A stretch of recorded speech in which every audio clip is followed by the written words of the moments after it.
అండిగా చెప్పుకొచ్చిండు. మరి ఎవరైతే బాధితులు ఉన్నారో కొంతమంది పాపం వాళ్ళ కుటుంబాలకు కూడా మరి ప్రభుత్వం తరపున సహకారం అందిస్తామన్నట్టుగా కూడా మాట్లాడిండు. కానీ ఇక మరి కంటికి పుట్టాడు ఏడుస్తురు పాపం, వాళ్ళు కంటికి పుట్టాడు ఏడుస్తురు, అన్యాయంగా అర్ధాంతరంగా అగమైపోయి ఎవడు కట్టుకుండు ఈ పాపము అనేది పాపం కాకి శోకం కంటికి పుట్టాడు ఏడుస్తుర్రులా. ఇంకేముంది ఇలా ఇగో పోలీస్ స్టేషన్లు కావు సెటిల్మెంట్ల అడ్డాలు, టానా మెట్లు ఎక్కాలంటేనే జనం భయపడుతున్నారు.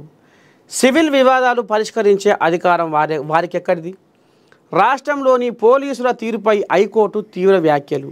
సెటిల్మెంట్లు చేసేవారిపై చర్యలు తీసుకోవాలని ఆదేశం. అవి పోలీస్ స్టేషన్లు కావు సెటిల్మెంట్లు అడ్డాలు. అమ్మని సామి రంగా ఒక్కసారి కాంగ్రెస్ కోయిలాగా ఫోన్ చేద్దాం, ఏమంటారు మరి? నిజంగానేనా? పోలీస్ స్టేషన్లు కావు సెటిల్మెంట్లు అడ్డాలు, సెటిల్మెంట్లు చేసేవారిపై చర్యలు తీసుకోవాలని ఆదేశం. అవి పోలీస్ స్టేషన్లు కావు సెటిల్మెంట్లు అడ్డాలు. చట్టం కోర్టు ఆర్డర్లతో వాటికి పని లేదు. చట్టాన్ని చుట్టంలాగా చాప చుట్టేస్తున్నారు. చట్ట వ్యతిరేకంగా పోలీసులే సెటిల్మెంట్ పెద్దలుగా అవతారం ఎత్తుతున్నారు. పోలీస్ స్టేషన్లలోనే సెటిల్మెంట్స్ చేస్తున్నారు.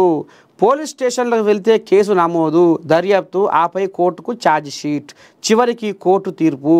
వీటిని చాలామంది పోలీసులు తోసి రారాజుగా మాదిరిగా వ్యవహరిస్తున్నారు. ప్రత్యేక తెలంగాణ ఏర్పాటు తర్వాత పోలీస్ స్టేషన్స్లో సెటిల్మెంట్స్ ధోరణి తారాస్థాయికి చేరింది.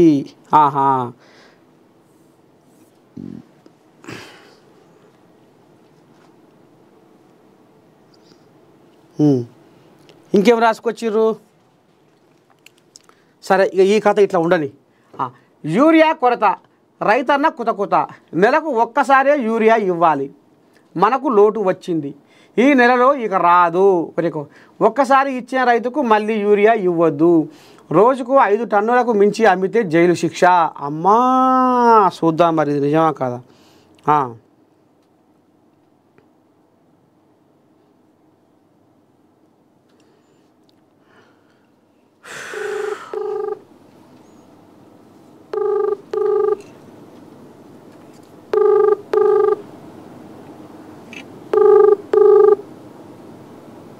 ఒక్కసారి ఇచ్చిన రైతుకు మళ్ళీ యూరియా ఇవ్వద్దు. రోజుకు 5 టన్నులకు మించి అమ్మితే జైలు శిక్ష. అగ్రికల్చర్ ఆఫీసర్ ఏడీలపై సస్పెన్షన్ వేటు తప్పదు.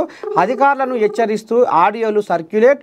యూరియా పంపిణీపై చేతులెత్తేసిన కాంగ్రెస్ సర్కారు కేంద్రంపై నెపం నెట్టే యత్నం మళ్ళీ పాత రోజులు. క్యూ లైన్లలో చెప్పులు, ఆధారాలు, రైతుల కుస్తీలు. పరిస్థితి చేయిదాటిన సమీక్ష చేయని సీఎం రేవంత్.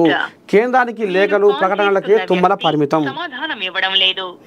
ఈ కోయిలాగా లైన్లకు వస్తలేదు, మరి ఇక లేవనట్టుంది. మరి ఇది మరి ఏనో ఒక అన్న, లేకపోతే తెలంగాణ మొత్తం వీటినే ఉందా? ఎందుకంటే మరి ఇక నమస్తే తెలంగాణ వాళ్ళకు మొత్తం ఇదే కథ కదా. ఏడ దొరుకుతారు, ఏడ అందుకోవాలి జుట్టు, ఏడ వంగబెట్టాలి, ఏడ నిలదీయాలి, ఎట్లా నిలదీయాలి, ఏం ముంగటేసుకోవాలి అనేదే కదా ఇలా కథ. ఇక మరి ఇది ఒక కానీ జరిగిన కథ, లేకపోతే తెలంగాణ రాష్ట్రం మొత్తం ఇటనే ఉందా? మాది రైతుల ప్రభుత్వము, మాది ప్రజాప్రభుత్వము, మాది ప్రజాపాలన అని మరి కాంగ్రెస్లు చెప్తుండ్రి. మరి వాళ్ళు మేము బ్రహ్మాండంగా రైతుల కోసం పోరాడుతున్నాము, రైతుల తిప్పలు మా తిప్పలుగా అనుకొని మేము రైతులను కడుపులో పెట్టుకొని చూసుకుంటున్నాం అనేది వాళ్ళు చెప్తున్నారు. చూద్దాం దీని మీద కాంగ్రెస్ లీడర్ని కూడా లైన్లో తీసుకుందామంటే ఆ కోయిలా ఫోన్ లేపుతలేదు. రేపు రైతన్నలకు ఇప్పుడు వీళ్ళు ఇట్లా అన్నారు, రేపు వాళ్ళు ఏమంటారు చూద్దాం అంటారు కదా. ఈ చూపించి మీరు ఏదో కథ నడిపిస్తున్నారు, అసలైన కథ ఇది. మేము ఇంత యూరియా సప్లై చేస్తున్నాము, ఈ రకంగా మేము రైతన్నకు అండదండగా ఉంటున్నామని ఇలా గాంధీ భవన్ పోయి